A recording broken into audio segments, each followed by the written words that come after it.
Welcome. I'm Kristen, and this is the Simple, Handmade, Everyday podcast where I talk about living a creative, intentional life. I like to chat about quilting, knitting, what I'm reading and watching, and even a little bit about keeping a cozy, organized home. You can find me online at my blog, Simple, Handmade, Everyday at kristenesser.com, or on Instagram at kristenesser.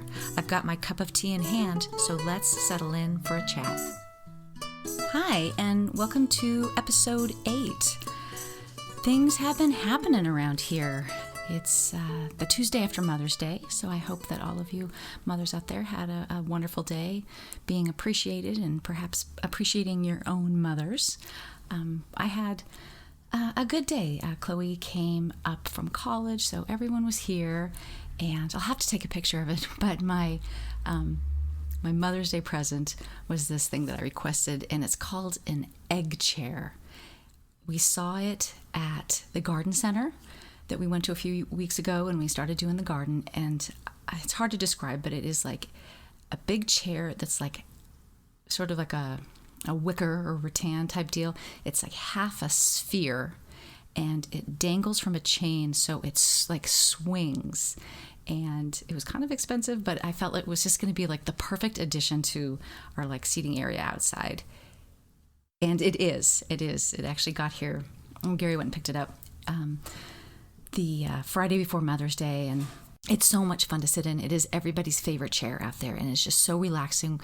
It just makes me want to sit out there multiple times a day and read and listen to things and knit and do hand sewing, and it's been great.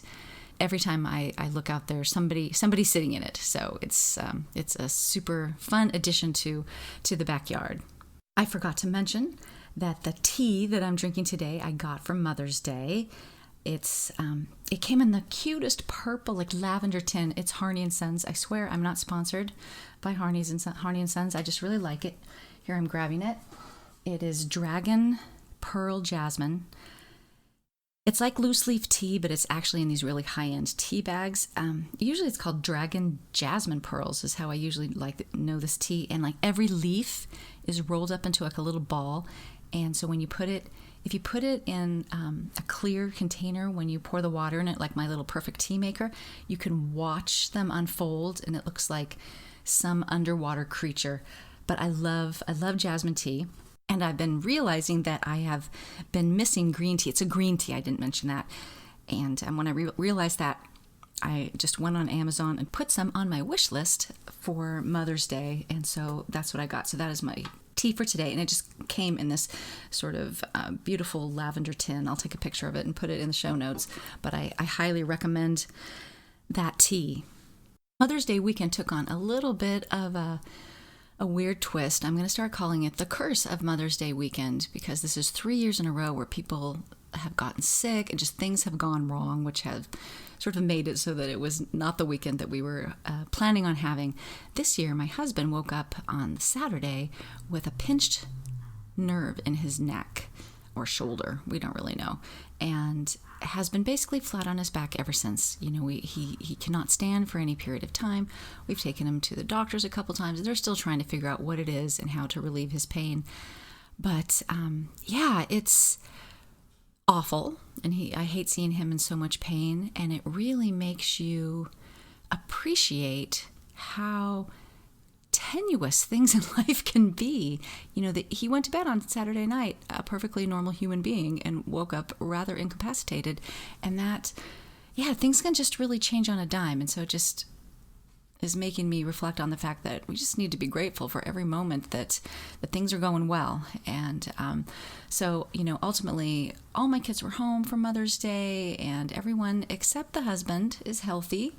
And they're all doing well in school, and, you know, I have just so much to be grateful for. So let's move on to what's on my cutting table, the quilting portion of this podcast. I mentioned last time that I was doing a commission for a magazine using Minky Kim's Winter Tales fabric, which will be coming out very shortly. I believe in June or July is usually when those winter and Christmas lines come out. And I put that quilt together in record time.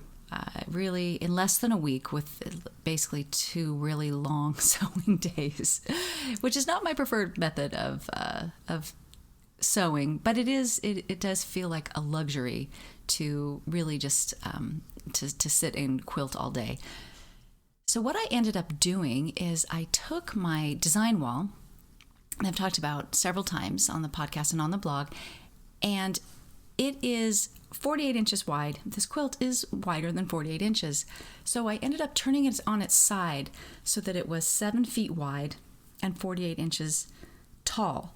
And I ended up I just kind of pieced and sewed half the quilt, and then I put that away, and then I did the other half, and then just sewed those 2 halves together. And that worked out really well, because this is the type of quilt that I really needed to lay everything out. There was directional fabric involved, and it would have been so easy to get things mixed up if I didn't lay it out, and then basically I would sew 2 rows at a time together, and just 2 patches together and then 4 patches together, and I would lay those things out between every row that I sewed so that I would not get anything turned around. And it worked out really well, and it came together pretty quickly. And I am I have sent that off to my friend Holly Ann, and she is going to long arm it, and I'm super excited. I have never sent a quilt to a long armer. I've finished every quilt I've ever done by myself, but I also do know that when I do magazine quilts, which a lot of times I just have done them for myself. It was just a quilt that I made and then submitted to a magazine, and was lucky enough to get picked up in the magazine. They all have very simple quilting.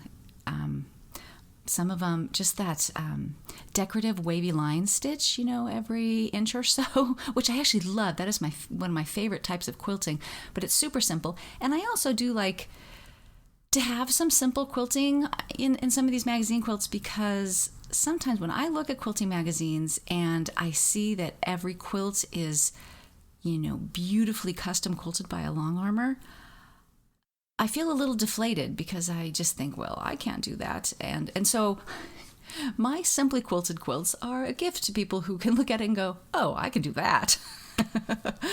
So yeah, let's see, this diamond one that I did that was in Love Patchwork and Quilting not too long ago, was just a mixture of some walking foot quilting and then just a small amount of loopy free motion within the diamonds. So still very simple quilting. But it stresses me out every time, because as much as I keep practicing, I just don't really consider myself a very accomplished quilter, free motion quilter. And so having Holly Ann do this part of it just has just taken kind of a weight off of my shoulders. But, I am on a deadline, and so I finished it up, I think it was Friday morning, and I wanted so much to get it in the mail by Friday afternoon. Chloe, I had to pick her up from the train station at 3:30, and so I was really rushing, and I tried to do a really nice job of pressing and clipping all the threads, and then I realized, I need to piece the backing, and so I take the backing and I figure out how much I need, and it's long arm, you need a little extra, so I measure it out, and I think, they have sent me way too much fabric here, and so I thought, I can be really generous. So I measured it I had it sort of folded in half. I do my backing usually where I just do one horizontal seam in the center, and so that way you've got with the fabric will be the height. So with the fabric is, let's just say it's 42 inches. That'll give you basically 84 inches, and most of my quilts are not taller than 84 inches. I hope this is making sense to you. So I just need to measure it wider than the width of the quilt at this point, and cut it, and then just sew a nice 1/2 inch seam down the center. And so I measure it twice. Well, it's, just on my cutting mat, just kind of, in a very rough manner. And I think, I have got an extra yard of fabric here. So then I just go to cut it. So I measure out a very generous first half of it. And then I realize that what's left is not as big as what I just cut. So what I really should have done is just cut this length of fabric. I don't know what it was, 3 yards or something, more than that, obviously, 4 yards maybe. And just just cut it and sew it together, but I didn't because I thought I had a ton, and then it came up short, and the second part of it is technically wider than the quilt, but by 3 inches, so it's like 1.5 inches extra on each side, which is just like a disaster. But I don't really want to kind of piece it back together. It's a polka dot background, and I felt sick about it, and the clock was running out, and I texted Holly Ann, and bless that girl, I just sent her the fabric, and she's going to figure it out when she gets there. But yeah, and it was just all because I was rushing. You know how that goes. And you know the whole thing of measure twice, cut once. Well, I did measure twice, and I still messed it up. I can't tell you how many quilt backs I have messed up. A lot of times I'll buy quilt back fabric when the fabric store has a big sale, and I so often forget to leave the extra. I will somehow just buy exactly the width of the quilt. It's so dumb. I think I'm in general over that mistake at this point, but it has, as a result, caused me to piece a lot of backs, like put a little row of patchwork to make it a little wider. And I have to tell you that I actually prefer that in a quilt back.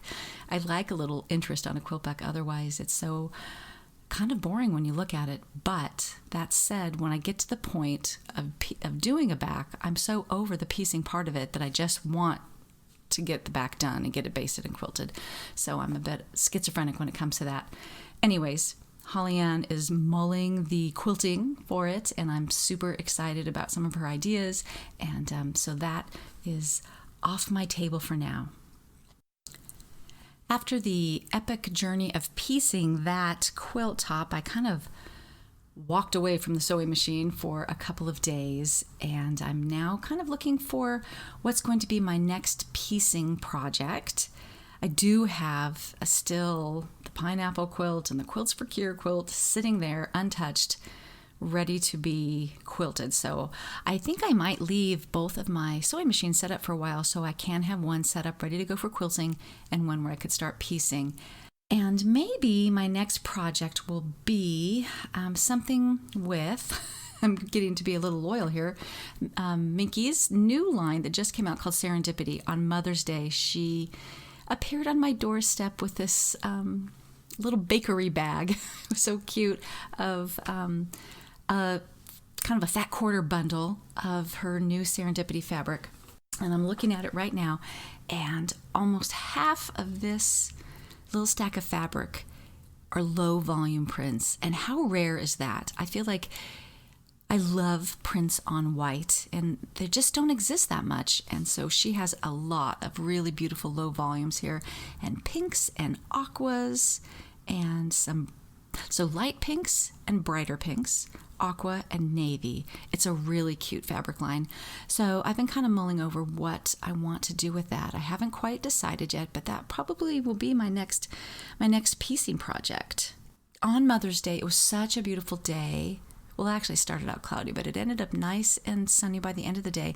I didn't quite know what to do with myself, with the husband not kind of feeling up to things, and it's just the whole day felt a little bit off. Chloe went back on the train by 2, and so I settled in and organized my hand piecing project, which was kind of all over the place, so I could figure out where I was with that. And I could do that sitting out on my chair in the backyard. And I worked on the sock that I've been knitting, which I probably have not even worked on since the last podcast. I had gotten to the heel turn, and I always think that I'm going to really need some concentration time to do that. And I don't really anymore, but it's funny. It's like, it's a little hurdle for me. So I sat down and did that. And the funny part about that is that I think I've talked about the sock before. It's got this cute little kind of 12-stitch lace pattern that just runs down the side of your leg all the way down the leg and all the way to the toe.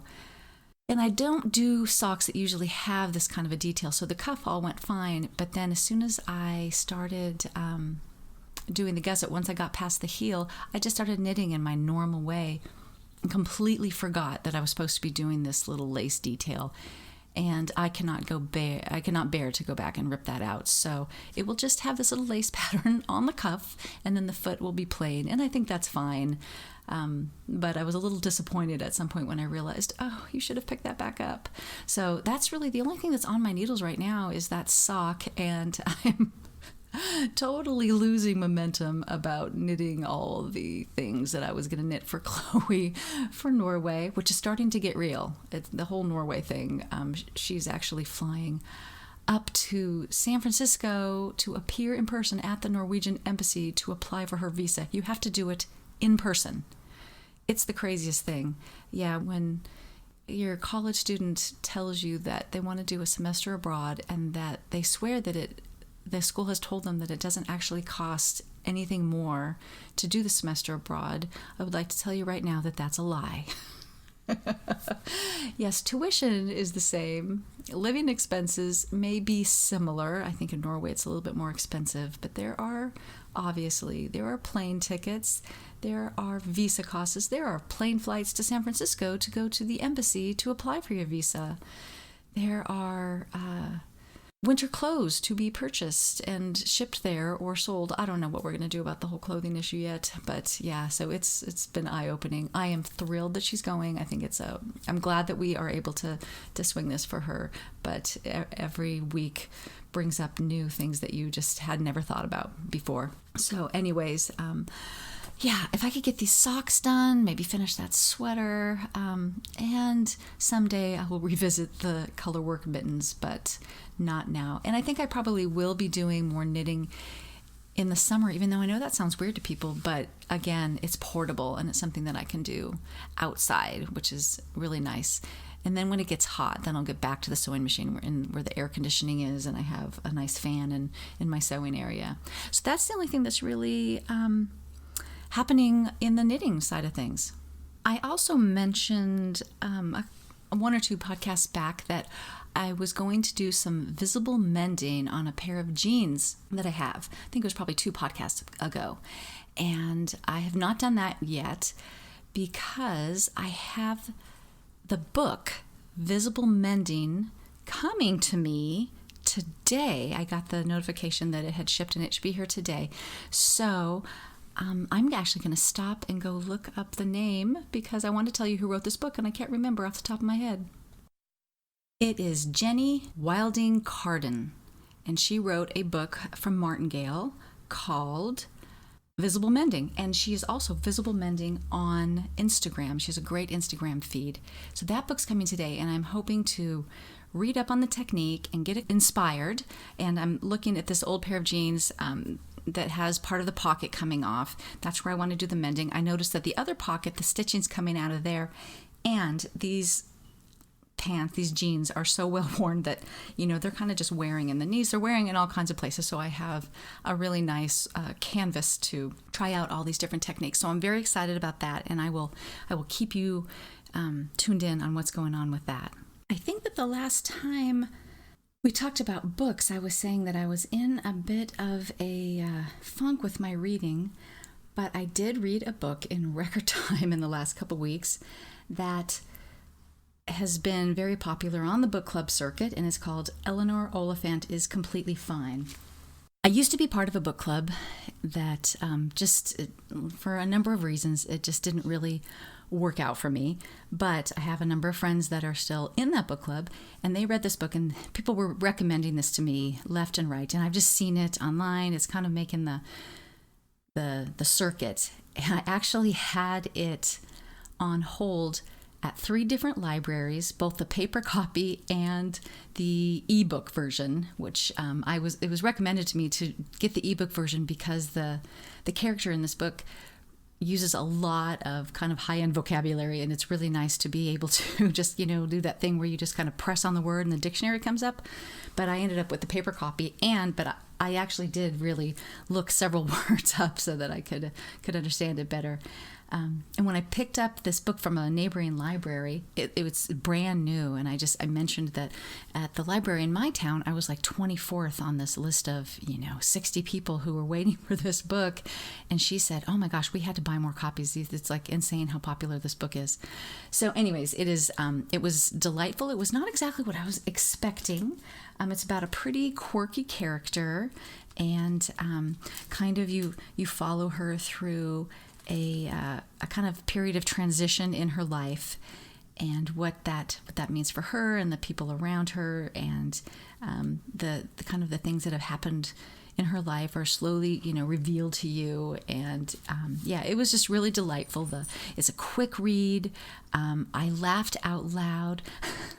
I have a friend who she loves to say about books or movies, I laughed, I cried, I clapped my hands. And that's exactly how I feel about this book. I laughed, I cried, I clapped my hands. So the emotions all over the place, but it was really delightful, and I highly recommend it. Before that book actually became available at the library for me, I just pulled one of the Mitford books by Jan Karen. It's a whole series, very beloved series of books. I think I've talked about it before. I think that I don't love it as much as some other people do, but it is complete comfort reading. What's kind of funny is I saw on Facebook, I think I kept getting ads from the Hallmark Channel that they are turning it into a TV show. I probably just called Mitford. And what's really funny is... what's her name from Andie MacDowell? That's who I'm thinking of. Andie MacDowell from Cedar Cove, which I talked about a few episodes back too. She is in this. She's apparently the new Hallmark Channel It Girl. But it was funny. So I see that she's cast in the Mitford series. There's a reverend, and then his love interest. He was like a confirmed bachelor for like 60 years, and then he meets this woman who lives next door. And in the book, he's a 60-year-old, slightly overweight reverend. I'm picturing, a 60-year-old Richard Dreyfuss kind of guy. And then this little blonde dynamo who moves in next door. And so that's like the way these characters look in the book. Well, in the TV show, you've got some guy, I don't even know his name, but apparently I looked up, he's like 48, but he looks 35, totally hunky. And you've got Andie MacDowell, who just is not the physical type that you would expect from the book. Also, she's like 60. She's supposed to be 60, and I think Andie MacDowell is 60, but she doesn't look 60. So anyways, every time I saw this ad, I just thought, oh, that is so miscast. And after seeing this ad for like weeks, I finally clicked and I started reading the comments, and they were hilarious because every single person said, this is so wrong. You've gotten this so wrong. And I love you, Hallmark Channel, but I will never watch the show because you got this so wrong. And there was like not one single person who said, oh, I'm so excited for this. Everybody said, you've cast this so wrong. So anyways, that is a total aside, but I'm just kind of reading this Mitford book. It's called Out of Canaan, and it's enjoyable, just total comfort reading. While I was sewing the quilt, the Winter Tales quilt last week, I totally binge watched Call the Midwife. I've mentioned that one before too, but I'm sort of years behind on that now, so I've got lots to catch up on. But we are now in the early 60s with Call the Midwife, and we are in the thalidomide years. And so, oh my gosh, I love this show, but it can be so heartbreaking. I guess in reality, it's a show about people having babies, right? And if everything always went right, there would not be much of a show. So in reality, something's going wrong on every episode, and it can be so hard to watch. But the whole thalidomide thing, oh my goodness, it's really heartbreaking. But we're really in these years where a lot of changes are happening, and so it's very interesting, and they handle it all really well. So that's been enjoyable on some level. I was alerted by several people that PBS Masterpiece now has released a two-part thing of Little Women. and I have not watched that. I'm actually hoping to spend a little time with that this afternoon. I've been told that it's good and by reliable sources, so I just know that I will completely enjoy that. I've read Little Women, I can't even tell you how many times in my life, and I used to think when I was a young mother, I would think, what would Marmee do? I love that book. I remember Chloe wanted to read it. She was a kind of an advanced reader, and she wanted to read it. She was in about fourth grade, like she was 10 years old, and I kept telling her that I didn't really want her to read it. I thought she was too young because of, the whole Beth situation, and but she really wanted to. So I was kind of tracking her progress through the book, so I could tell when she got there. And she went to bed one night, and I kind of like hung around upstairs because I was ready, just waiting for her to get into be real. I was so devastated by Beth dying when I was little that I was just like completely projecting this onto her. And when she kind of turned out the light, I went in there and I just said, well, how was it? And she said, oh, yeah, I was really worried. I thought that Beth was going to die, but it turned out okay. And I'm like, what do you mean? And so I read the book, and this is the problem with when you have these advanced readers when they're little, is that the subtleties go over their head. And in that chapter, it said something, the way it ended, it was like, that basically that Beth was in pain no more, or something like that. They never actually said Beth died. It's just you were supposed to figure that out, and that's not how a 10-year-old took it. So then I had to break it to her. So anyways, I have all kinds of emotions wrapped up in Little Women. So I'm really looking forward to watching that. I know I haven't had a normal sort of homemaking section to this podcast for the last couple weeks because gardening has sort of completely taken over anything homemaking wise above just, keeping us all reasonably clean and fed and clothed. But I have enjoyed being out in the garden, and I shared what we had planted, a couple weeks ago, but I did a bunch of seeds, sunflower seeds and lettuce, and I'm never really believing that those are going to come up, but they have. So those sunflowers they've sprouted. Maybe I'll take some pictures. I overplanted, and so I'm going to have to go through and thin them out, which I find excruciating. So, and I threw the package away, so I'm not even sure how close that I should keep them, but I think I'm going to have to get rid of about 2/3 of them. I think I planted them about every 2 inches, and I'll leave them about every 6 inches. And then the same thing with the lettuce. I just kind of sprinkled it, so now it's like a little carpet of lettuce, and I'm not even sure how I'm supposed to thin these, but I'm excited that they're coming up, and so that's been pretty fun. We also planted some basil, which frankly is being devastated by some insect. It's not in the garden. It's in kind of like a little herb garden, a different part of the yard, but there are so many holes in those leaves. And it's probably snails. A friend of mine recommended that you can actually go to the garden center and get these other snails that are carnivores, and they will eat the garden snails. So I went and did that, and they're kind of hibernating, and you have to soak them in water for a little bit and let them wake up. They didn't all wake up, like maybe half of them woke up. It was the whole thing was kind of a travesty, but I've put these snails around the yard. I have no idea. It's another thing. You're just going on faith and I think it takes a while. They have to, multiply and breed, and so outnumber the other snails. So we'll see if that really works. But in the meantime, my basil plants are suffering badly. But I am really thinking about trying to get back on the 15 minutes a day of maintaining the house, of doing decluttering, of doing deep cleaning, things like that. I don't know why I find that so hard. It makes so much sense intellectually in terms of actually really setting aside that 15 minutes to get into a project. I just really have a hard time with it. But I think I need to start with the refrigerator and get that back up to snuff.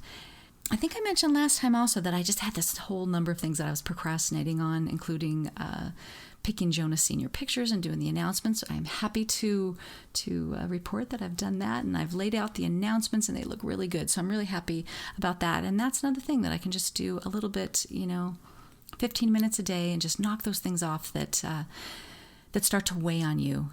But the other thing that I've been kind of thinking about is truly taking a Sabbath every week, like having a day that truly is rest. I tend to load up my Sundays with food prep and catching up on laundry and things like that to make it a prep day to get ahead in the week, when in fact I think the more helpful thing would be to have a day truly of rest. So I'm really trying to rearrange things. I have already moved my grocery shopping day off of Sunday. I used to do that on Sunday afternoons. But I'm going to really try to rearrange my week a little bit to really indulge in the things that are restful and rejuvenating. So I'll kind of let you know how that goes. And I think that just about everybody would really benefit from having a day every week to really just be a reset day. That about does it for today's podcast. Thank you so much for spending this time with me. I love to chat with you, love to hear from you. If this is your first time, I should have said earlier, welcome. And to those of you who have listened before, I appreciate you coming back. I truly do. I hope that you have a wonderful rest of the week.